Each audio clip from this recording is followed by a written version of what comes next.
ഇവളെന്റെ ഏക സഹോദരി. ഇവൻ എന്റെ ഏക സഹോദരൻ. ഇവർക്ക് ഞാനും എനിക്കിവരും മാത്രമേ ബന്ധുക്കളായിട്ടുള്ളൂ. ഇപ്പോൾ മുതൽ ചേട്ടത്തെ അമ്മയും. അതെ അതെ.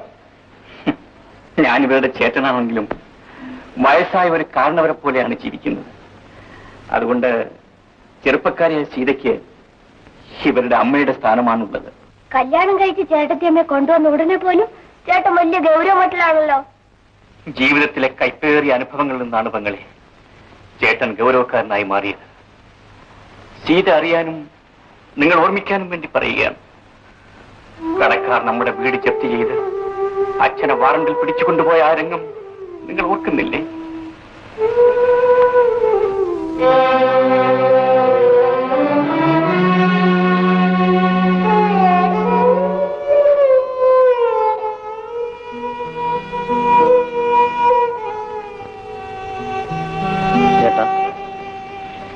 ചേട്ടന്റെ വീട് മുദ്ര വയ്ക്കുന്നതും ചേട്ടനെ വാറണ്ടിൽ പിടിച്ചുകൊണ്ട് പോകുന്നതും സന്തോഷമുള്ള കാര്യമില്ല.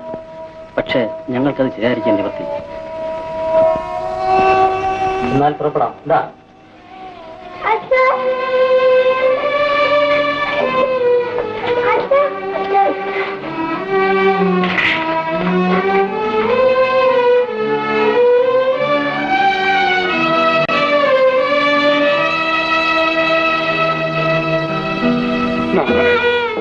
എങ്ങനെ കഴിഞ്ഞിരുന്നൊരു കുടുംബമായിരുന്നു ഇത്. എല്ലാം കടം കയറി നശിച്ചു. മക്കളെ, നിങ്ങളിവിടെ താമസിക്കുന്ന കാര്യത്തിൽ എനിക്ക് അഭിപ്രായ വ്യത്യാസമില്ല. പക്ഷേ നിങ്ങൾ 3 പേരെ സംരക്ഷിക്കാനുള്ള കഴിവ് എനിക്ക്. അച്ഛനെ ജയിലിൽ നിന്ന് വിടുന്നവരെ ഇവിടെ താമസിക്കാനുള്ള സൗകര്യം അമ്മാവൻ ചെയ്തു തന്നാൽ മതി. ഞാൻ കൂലിവേല ചെയ്ത് ഉള്ളതുകൊണ്ട് എങ്ങനെയെങ്കിലും ഞങ്ങൾ ജീവിച്ചോ.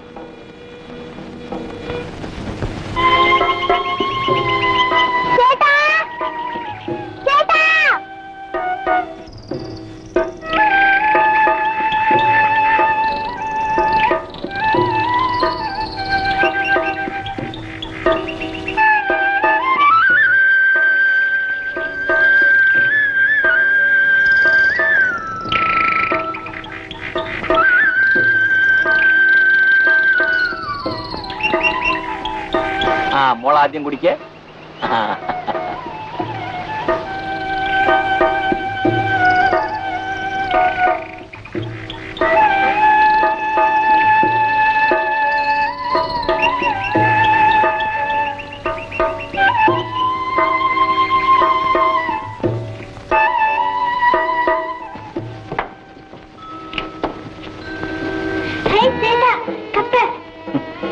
മോളെ ഉമ്മേ, വേഗം ആഹാരം ഉണ്ടാക്കാൻ അമ്മൂമ്മയെ സഹായിക്കും.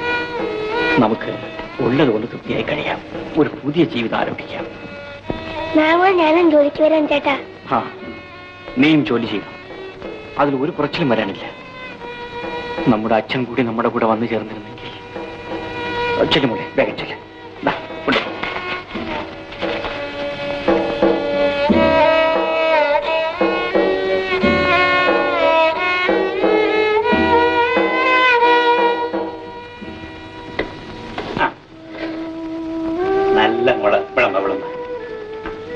വാസു, നിങ്ങളുടെ അച്ഛനെ ജയിലിൽ നിന്ന് വിട്ടുവല്ലോ. വിട്ടോ? ആര് പറഞ്ഞു? ഇല്ല മോളെ, വാരലക്ഷ്യമായി ഇതാവെന്ന് പറഞ്ഞു. എപ്പോഴാണ്? ഇന്ന് വൈകിട്ട് വിട്ടെന്നാണ് കേട്ടത്. വാറണ്ടിൽ പിടിച്ചാണ് പടി കെട്ടി വെക്കാത്തോണ്ട് കിട്ടുമെന്നാണ് തോന്നുന്നത്. പക്ഷേ വീടും പറമ്പ് ലേലത്തിൽ വെച്ചിരിക്കുന്നു. ഏതായാലും നമുക്ക് ഒന്ന് അന്വേഷിച്ചിട്ട് വരാം. ഞങ്ങൾ ഇപ്പൊ വന്നേക്കാം. കുട്ടികളൊക്കെ ഇവിടെ തന്നെ നിൽക്കും. വേണം വേണം.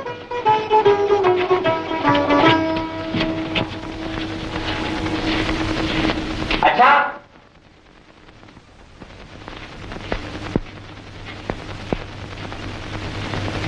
അച്ഛാ, അച്ഛാ,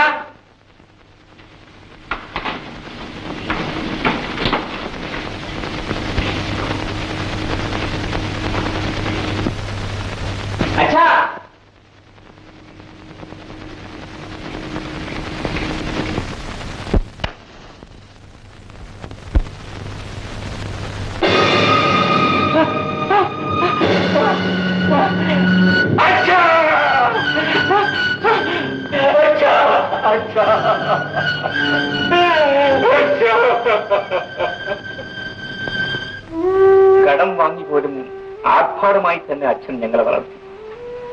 അവസാനം അഭിമാനക്ഷതം കൊണ്ട് അച്ഛൻ തൂങ്ങി മരിച്ചു. ഈ കഥകളൊക്കെ ഞാൻ സീതയുടെ വീട്ടുകാരോട് പറഞ്ഞിട്ടുണ്ട്. അച്ഛന്റെ സമ്പാദ്യമായി ഞങ്ങൾക്ക് കിട്ടിയത് അച്ഛന്റെ സ്വന്തം കൈപ്പട കൊണ്ട് എഴുതിയ ഒരു ചെറിയ കുറിപ്പ് മാത്രമായിരുന്നു. എന്റെ മക്കൾ കടം വാങ്ങരുത്, ആരുടെയും സൗജന്യം കൂടാതെ, ആരുടെ പക്കൽ നിന്നും ഒരു പൈസ പോലും കടം വാങ്ങാതെ നിങ്ങൾ ജോലി ചെയ്ത് ജീവിക്കുന്നു. ഉള്ളത് കൊണ്ട് ഓണം പോലെ. ഇവൾ ഒരു ടീച്ചറാണ്, ഇവന് ഒരു വർക്ക്ഷോപ്പിൽ ജോലിയുണ്ട്, എനിക്ക് ഒരു തയ്യൽ കടയും. പിന്നെ ഞങ്ങൾക്ക് ആവശ്യമുണ്ടായിരുന്നത് ഒരു ഗ്രഹനായികയാണ്.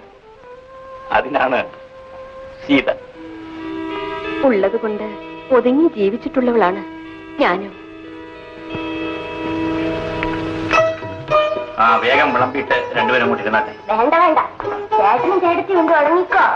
പറ്റില്ല പറ്റില്ല, ഇങ്ങോട്ടിരിക്കണം. നീ ഇങ്ങോട്ട് പോയിരിക്കെ. ഇന്ന് നമ്മൾ 4 പേരും ഒരുമിച്ചിരുന്ന് ഊണ് കഴിക്കണം. അവരെങ്കിൽ ഒരു പുതിയ ആൾ കൂടി നമ്മുടെ വീട്ടിൽ വന്നിരിക്കുന്ന ദിവസമല്ലേ ഇന്ന്.